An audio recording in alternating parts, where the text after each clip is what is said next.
No one remembered exactly when Earth fell silent. One moment we were screaming, protesting, begging the stars for mercy, and the next, the transmissions stopped. The alien empires shrugged it off like a minor inconvenience, a spark snuffed out in the void. After all, Earth was a backwater, a primitive world they had barely bothered to catalog. We weren't a threat. We weren't even interesting. In the grand councils of the stars, we were written off as a failure of natural selection. They didn't realize that silence wasn't surrender. Silence was strategy. It had started decades earlier. When the first ships of the Andari Syndicate cracked through Earth's atmosphere, they expected a people too weak to resist. They hit us hard, blasted cities into dust, enslaved millions, and stripped our oceans for their precious minerals. The survivors were herded into camps or left to rot in the ruins. The aliens thought that was the end of the story. But humans have a peculiar flaw. We don't break easily. Hidden deep underground, under mountains and ocean floors, in crumbling subway tunnels and forgotten bunkers, humanity built. We salvaged tech from the wrecks the Andari left behind. We dissected their machines, figured out their language, understood their weapons. We copied what we could, innovated what we couldn't, and quietly stitched it all together into something new, something terrifying. The galaxy moved on, forgetting us. The Andari fleet moved on to bigger targets, richer worlds. Only a skeletal force remained in orbit. A token garrison meant more to satisfy political requirements than anything else. Their arrogance insulated us. It gave us time. It gave us purpose. When the first of the Dreadnoughts broke free of the Greenland ice, it sent no warning, no proud broadcast, no declaration of independence. It rose from the ice like a leviathan, dark and silent, plates of alien alloy stitched together with human stubbornness. The garrison didn't even notice it until it was too late. When the Dreadnoughts' guns woke, they sang a song the stars hadn't heard in millennia. Pure, unfiltered rage. The orbital stations disintegrated under withering barrages of kinetic rounds and plasma lances. Their sleek Andari design crumpled like tin under the Dreadnoughts' fury. Their calls for backup were intercepted, jammed, silenced just as easily. Earth wasn't just surviving anymore. We were hunting. I remember standing on the cracked concrete of New Boston, watching the burning debris rain down from the sky. People cheered, their fists raised, tears cutting paths through the grime on their faces. It wasn't just vengeance, it was something deeper. A primal surge of hope, something we hadn't dared feel for generations. The first Dreadnought was called Vengeance. A name chosen not by some commander or general, we didn't have those anymore, but by a mechanic who had welded the last piece of its hull together. A name whispered in bunkers, painted in blood-red letters across its armored flanks. We didn't stop with one. Within weeks, 2 more rose from the jungles of the Amazon, stitched together by tribes who had once been thought lost to the world. Another clawed its way out of the crumbled ruins of old Shanghai. The Dreadnoughts weren't clean, polished, or pretty. They were brutal, they were monstrous, and they were ours. When the Andari realized what was happening, they panicked. They sent a distress signal out to the wider galaxy. They begged for reinforcements. But by the time the response fleets were marshaled, Earth was already bristling with steel and fury. The galaxy thought Earth was defenseless. They were wrong. We had been silent because we were preparing to scream. The message that Earth had risen spread through the stars like wildfire. At first, no one believed it. How could a broken, conquered world, a primitive species, strike back? The Council of Nine, the self-proclaimed arbiters of galactic order, dismissed the early reports as isolated insurgencies. Some local governors even laughed about it. They called us a minor annoyance, a feral infestation. They weren't laughing when Vengeance and her sisters, Defiance, Wrath, and Ashbourne, punched through the Andari main fleet like a fist through glass. They came expecting a mop-up operation. Neatly coordinated formations of sleek cruisers, carriers the size of cities, even a few dreadnoughts of their own. Real ones, built with centuries of alien engineering. They thought numbers and technology would win the day. But humans, we didn't fight fair. We fought like animals with nothing left to lose. The battle over Earth wasn't a grand dance of strategy and honor like the Andari were used to. It was brutal. It was messy. We unleashed everything we had. Hacked alien missiles, magnetic railguns firing chunks of urban scrap, jury-rigged plasma torpedoes so unstable they sometimes exploded before even leaving the launch bay. It didn't matter. The Dreadnoughts were designed to take punishment no sane engineer would expect anything to survive. Defiance took a full barrage to her bow and kept charging forward, engines bleeding plasma, guns still spitting death. Wrath lost half her armor plating early in the fight, but used her exposed reactor core like a battering ram, slamming into an Andari command ship and tearing it in two. And from the ground, from the shattered cities and deep hidden fortresses, we launched wave after wave of attacks. Old ICBMs we had refitted with alien tech, hybrid fighters stitched together from F-22 relics and stolen anti-grav drives, even orbital jump troopers in crude suits patched together with desperation and genius. We didn't ask for surrender. We didn't give warnings. The Andari screamed for retreat. It wasn't a battle. It was an execution. And when it was over, when the last Andari carrier burned up in Earth's atmosphere, raining molten wreckage over the Pacific, the survivors of humanity stood in the ruins, bruised, bloodied, and victorious. We had made our statement. Earth was not a slave world, not a forgotten colony, not a footnote. We were the storm. But we knew the galaxy wouldn't just sit back and let it go. The Council of Nine wasn't just going to pretend this didn't happen. Earth was a stain on their perfect little empire now, a slap in the face to their authority. And worse, if we could rise up, others might too. We gave the galaxy an idea it could never kill. So we didn't wait for them to come.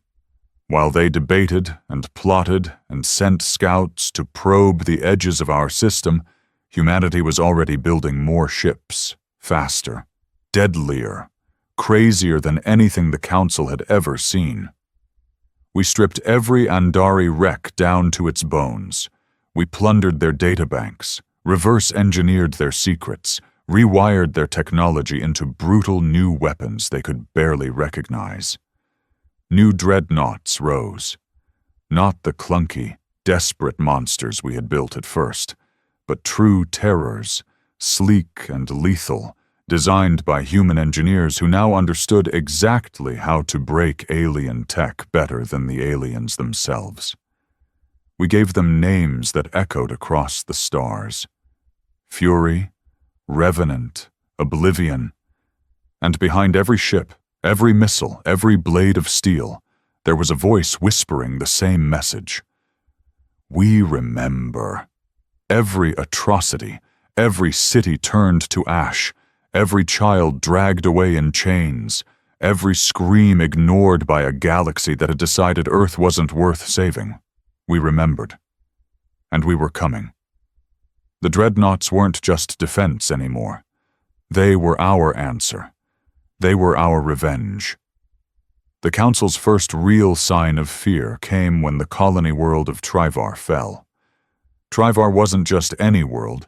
It was a jewel of the Andari Syndicate, a glittering metropolis set against endless fields of engineered crops and oceans so clear you could see the reefs from orbit.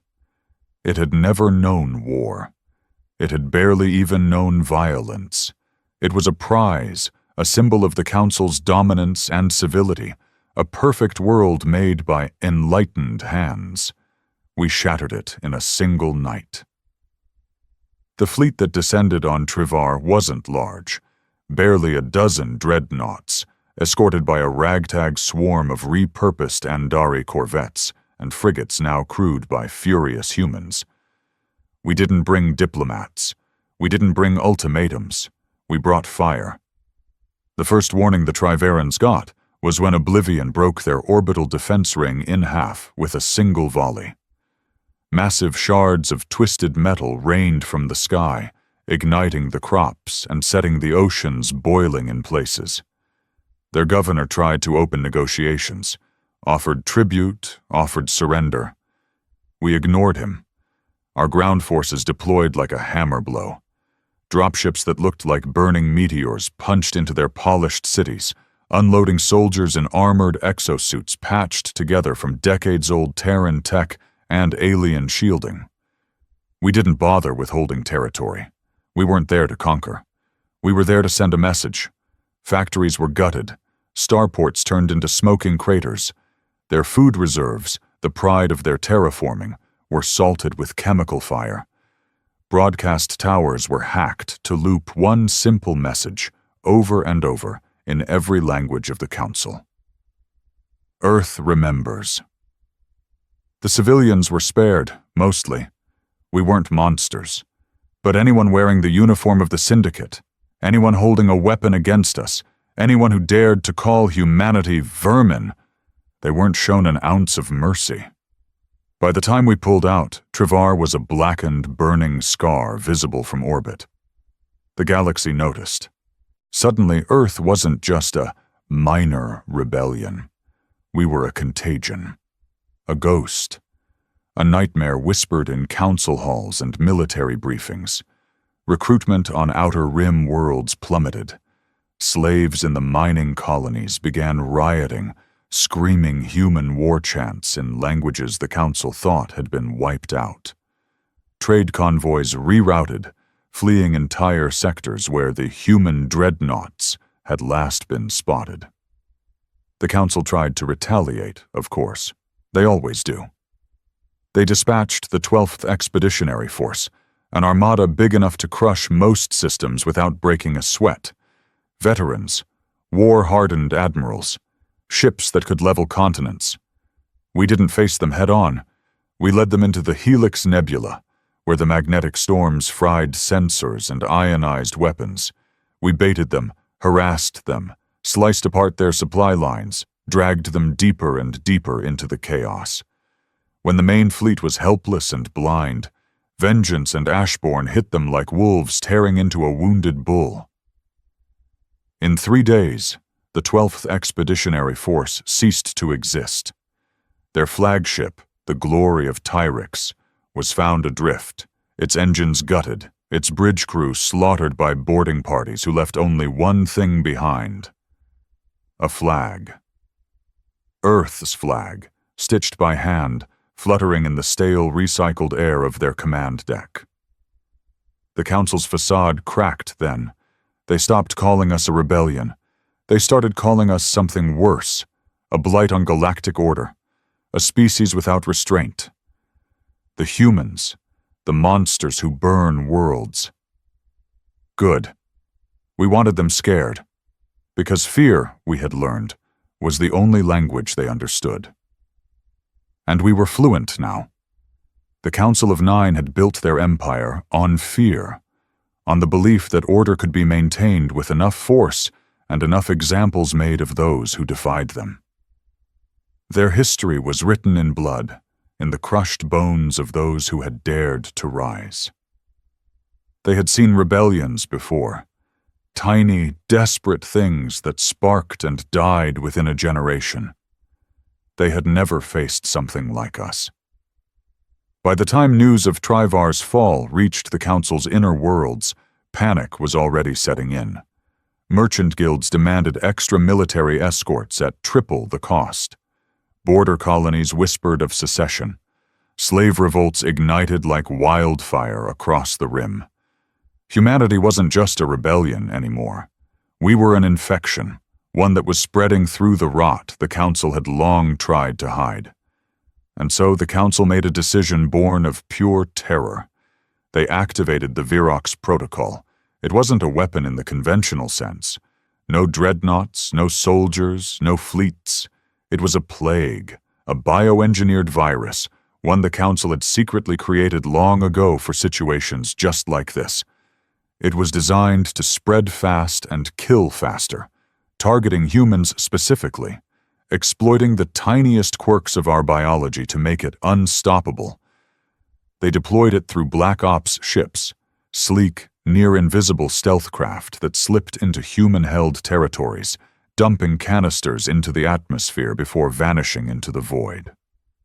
Their plan was simple: kill humanity not in battle, but in the shadows, quietly, efficiently, without the spectacle of open war, no blood-soaked fields, no heroic last stands.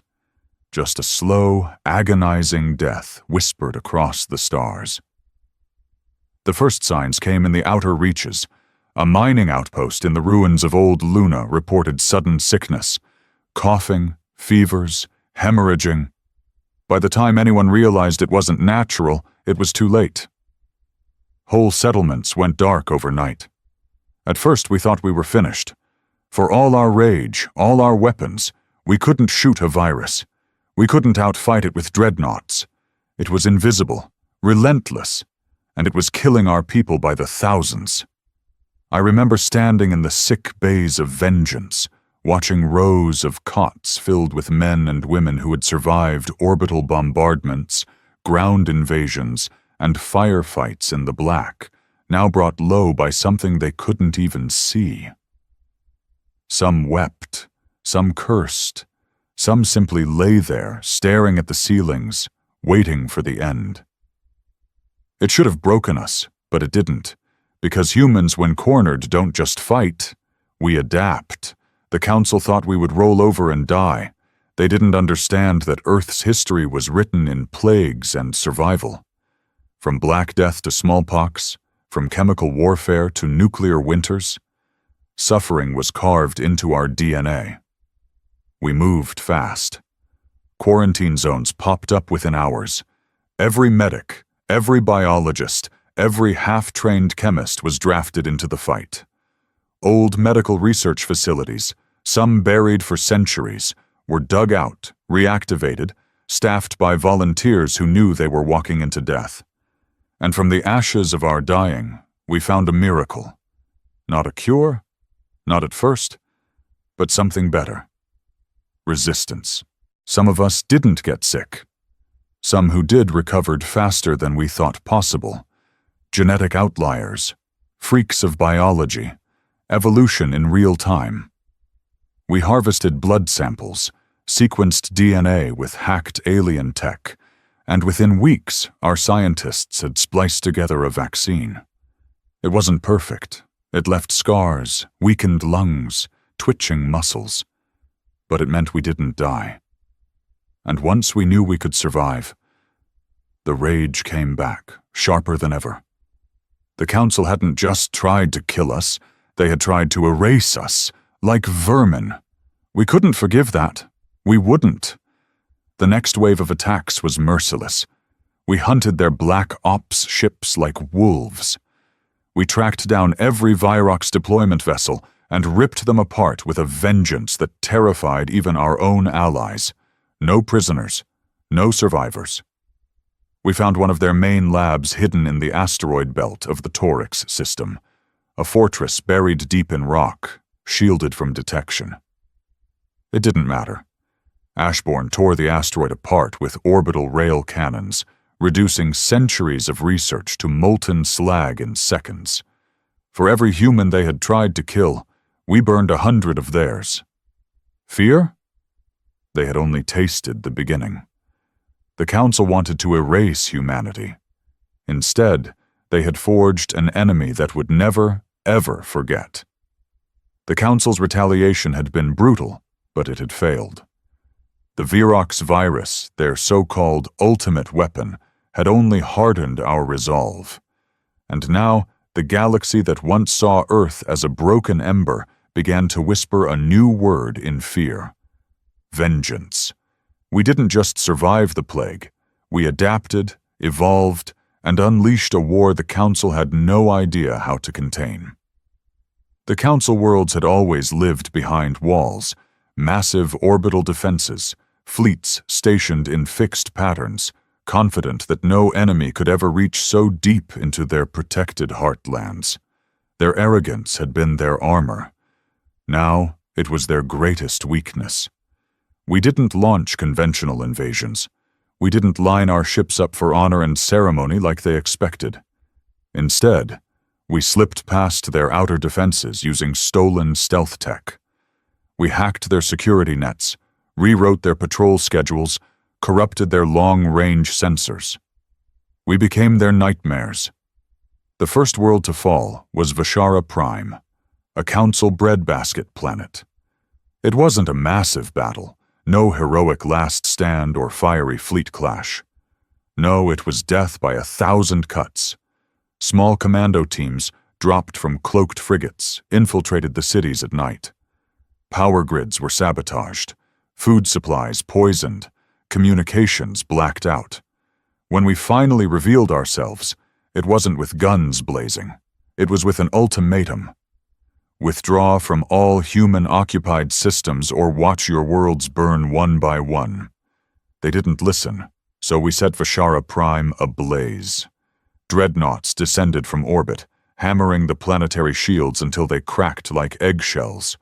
Once the barriers failed, we launched kinetic strikes. Rods of tungsten accelerated to near-relativistic speeds. They hit with the force of small nuclear weapons, obliterating Council garrisons and capital cities alike. We weren't just fighting for survival anymore. We were making sure no one ever forgot Earth again. Word spread faster than our ships could move. Worlds surrendered before we even arrived. Council governors abandoned their posts, fleeing in luxury cruisers while their citizens rioted and begged for protection. Some tried to form militias, but they had no training, no unity. They had been too comfortable for too long. And we had been forged in fire. Meanwhile, the Council itself began to fracture. The weaker species, the ones who had only gone along with the Council's rule out of fear, started questioning everything. Why die for an empire that couldn't even protect its own heartlands? Why obey leaders who couldn't stop a single primitive species from carving a path of fire across their worlds? Rebellions broke out in the Drask sectors. Slave uprisings toppled colonial governors across the Ghent Rim. Even some Council fleets mutinied, their crews refusing to fight a war they knew was lost. The Council leaders, bloated, terrified aristocrats, huddled in their fortified palaces, sending increasingly desperate calls for aid, for unity, for something that could stop the human tide.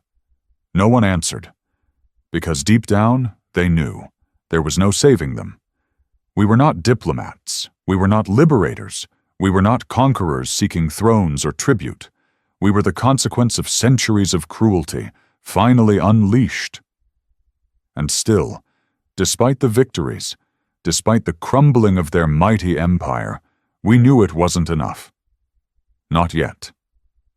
Because at the heart of the Council of Nine was the world of Tarsus, a planet so heavily defended it had never seen an enemy fleet in orbit. Their true capital, their true pride. If we wanted to end the Council once and for all, we had to take Tarsus. We had to show the galaxy that there would be no more mercy. The fleet gathered. Vengeance, defiance, wrath, Ashborn, fury, oblivion, and a dozen more dreadnoughts forged from blood, rage, and genius. Around them swarmed an armada of salvaged, cobbled-together warships, crewed by survivors, by warriors, by humans who had nothing left to lose. We didn't broadcast a warning. We didn't offer surrender. We just set course. And as we sailed into the black, engines burning like angry stars, Every ship carried the same message etched into their hulls. Earth remembers. Tarsus awaited. And so did our final reckoning. The final march to Tarsus wasn't silent. Across every human ship, from the towering dreadnoughts to the battered frigates still pockmarked with old battle scars, music blared through the corridors. Old Earth songs, war cries from a dozen cultures, stitched together in a roaring chorus of defiance. Some sang, some prayed, some just sat quietly, sharpening blades or checking weapons one last time. Because everyone understood, this wasn't just another battle. This was the end of a war centuries in the making. Tarsus loomed ahead, a jewel wrapped in armor. Massive defense platforms orbited it in tight formations, bristling with railguns, plasma cannons, and shield generators. Entire fleets patrolled the skies, sleek council ships gleaming under the light of their twin suns. Automated mines floated in thick belts around every possible approach vector. If Earth had tried to storm Tarsus at the beginning of the war, we would have been crushed in minutes. But this wasn't the beginning. We weren't the broken, desperate remnants anymore. We were death, sharpened to a fine edge. Our attack began not with a frontal assault, but with the unexpected. In the weeks before the final approach, human infiltration teams had slipped into the outer layers of the Tarsus defense network. Some were dropped from stealth ships. Others disguised themselves as council maintenance crews or slavers. Slowly, methodically, they infected the council's pristine systems with viruses of our own making, not biological this time, but digital ones. And when we arrived, when the first human dreadnoughts breached sensor range, the virus activated. Chaos erupted. Defense platforms turned their guns inward, misreading council ships as enemies. Shield grids flickered and collapsed. Patrol formations broke apart in confusion. Communications jammed under an avalanche of false signals. Half the Tarsus fleet didn't even realize they were under attack until plasma beams began shearing through their hulls. Oblivion led the first wave, her prow cutting through the wreckage like a blade. Kinetic slugs the size of buses slammed into crippled ships, turning them into spinning, molten wrecks. Boarding pods launched in thick volleys, slamming into station hulls and disgorging squads of armored human marines, brutal, relentless, and armed with weapons designed for close-quarters slaughter. Tarsus fought back, of course. The council admirals weren't fools. Even crippled, their fleets were monstrous. And for every ship we destroyed, we lost 2 or 3 of our own. Some dreadnoughts went down in flames, surrounded and overwhelmed. I watched Ashbourne, the dreadnought that had torn through the 12th Expeditionary Force, take a direct hit to her reactor and explode in a shockwave so bright it blinded half our fleet's sensors. We didn't slow down. We couldn't. The Council's flagship, the Pride of Tarsus, tried to rally a defense near the equator, where the shield network had been patched together at the last minute. It was a beautiful ship. Elegant, curved, plated in layers of silver and gold, a testament to everything the Council thought they were. Vengeance met it head-on. There were no speeches, no negotiations, just 2 titanic war machines tearing into each other with a ferocity that made the stars seem to tremble. We watched from every ship, every battered bridge, as vengeance rammed the Pride of Tarsus at full speed, smashing through its armor, gutting it from bow to stern. Explosions cascaded down its length. Escape pods fired blindly into space, some shredded by debris before they could clear the wreckage. And when vengeance drifted free, scarred and burning but still alive, a cheer went up that shook the fleet.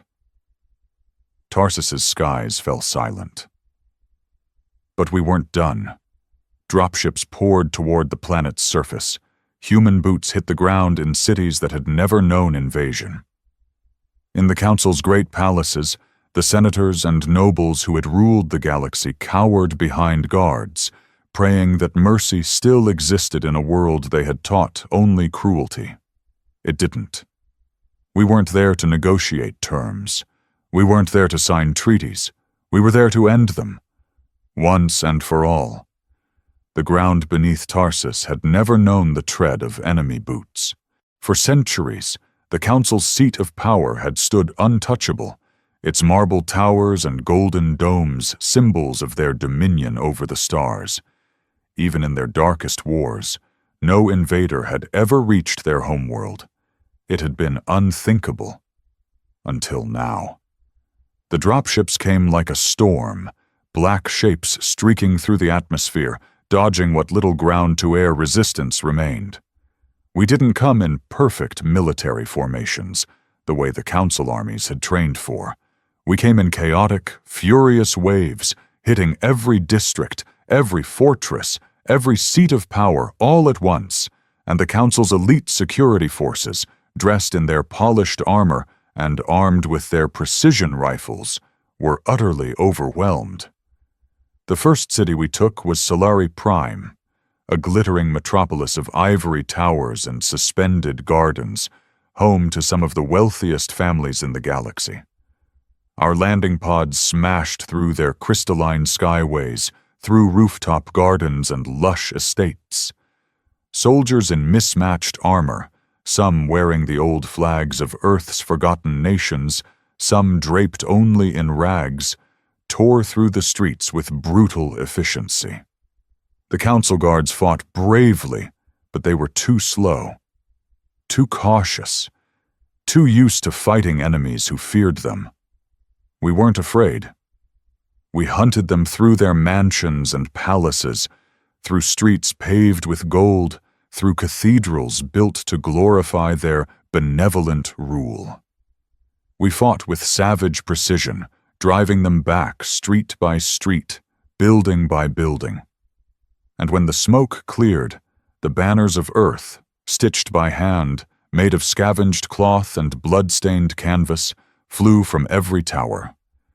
In the main plaza of Solari Prime, they tried one last stand.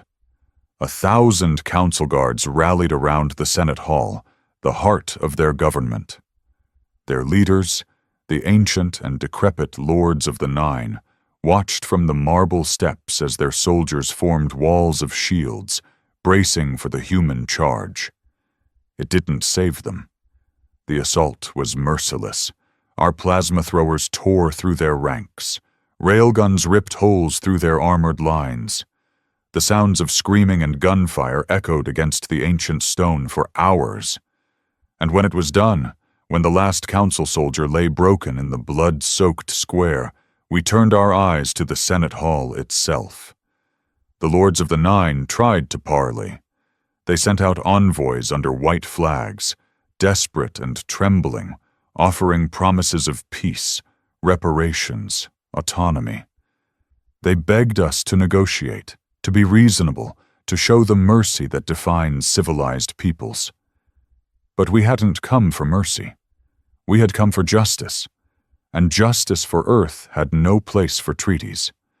The lords were dragged from their thrones, stripped of their robes, and paraded before the survivors of humanity. Soldiers whose homes had been burned, whose families had been stolen, whose memories were etched with the scars of council cruelty. No speeches were made, no verdicts announced. One by one, they were executed in the plaza where they had once decreed our suffering. The galaxy watched it unfold. We made sure of that. Every surviving council communication line, every broadcasting network, every long-range relay was hacked. Billions across 1,000 worlds watched as the so-called gods of the galaxy were brought low by the species they had tried to erase. The message was clear. Earth remembers. After the executions, we didn't stay long. We weren't conquerors seeking to sit on the same thrones the council had defiled. We weren't there to rule Tarsus. We had no interest in building a new empire on the bones of the old one. We came to burn the rot away. And once the rot was gone, we left the ashes to the stars. As we withdrew, fires raged across the council cities. Statues toppled, vaults were opened, vaults filled with the treasures of 1,000 enslaved worlds. Some we took back, some we destroyed, some we left for others to reclaim, because we knew the galaxy had changed forever. Tarsus was the final blow, but it wasn't just about revenge. It was about memory. Humanity would never be forgotten again. No longer the footnotes of galactic history. No longer the silent, broken species shivering in the shadows. We had carved our place in blood and steel, and no one would dare erase us now. The Council was dead, its empire shattered, and humanity, battered and scarred, stood alone beneath alien stars, free at last. In the weeks following the fall of Tarsus, the galaxy held its breath. The mighty Council of 9, the rulers of 1,000 systems, the arbiters of law, the architects of centuries of oppression, was no more. Their palaces lay in ruins. Their fleets, once the pride of the stars, drifted as shattered wreckage. Their banners, once feared across the galaxies, were trampled underfoot and forgotten. And at the heart of it all stood humanity, bloodied, battered, and unbowed. We didn't immediately claim new territory. We didn't rush to carve out a new empire from the remains of the old. That wasn't why we had fought. We hadn't bled across 100 worlds just to become another council, another tyranny in different colors. We had fought for freedom. But we understood, even in our victory, that freedom was a fragile thing. The surviving council species, the ones that hadn't fought us, the ones who had either surrendered or sat the war out, approached cautiously. Emissaries, traitors, would-be diplomats flooded into human-occupied space, offering treaties, alliances, apologies. Some were genuine. Most were terrified. They all wanted the same thing: reassurance. They wanted humanity to tell them that the storm was over, that the monsters who had shattered the Council of 9 were content now, that we would not turn our wrath on them next. We gave them no such assurances. Instead, we did something far more terrifying. We told the truth. In a message broadcast across every known channel, on every frequency and in every language, humanity spoke with one voice. It wasn't a speech filled with flowery promises or political cleverness. It was simple, honest, brutal. We are not conquerors. We are not rulers. We are not interested in rebuilding the galaxy you once knew. But we remember. We remember the chains, the whips, the camps, the silenced screams beneath alien suns. And we remember who helped and who watched. If you raise a new council, a new empire built on cruelty, on slavery, on the broken backs of the weak, we will return. We will burn it all again. This is our only warning. The message ended not with a declaration of leadership or a pledge of peace, but with a montage of the fallen council worlds, images of burning palaces, shattered fleets, statues crumbling into dust. It was a reminder, a promise written in the language of fire. The galaxy listened, and for the first time in generations, it understood humility. Across the former council territories, the old systems collapsed. Some planets declared independence, building new governments free of their old chains.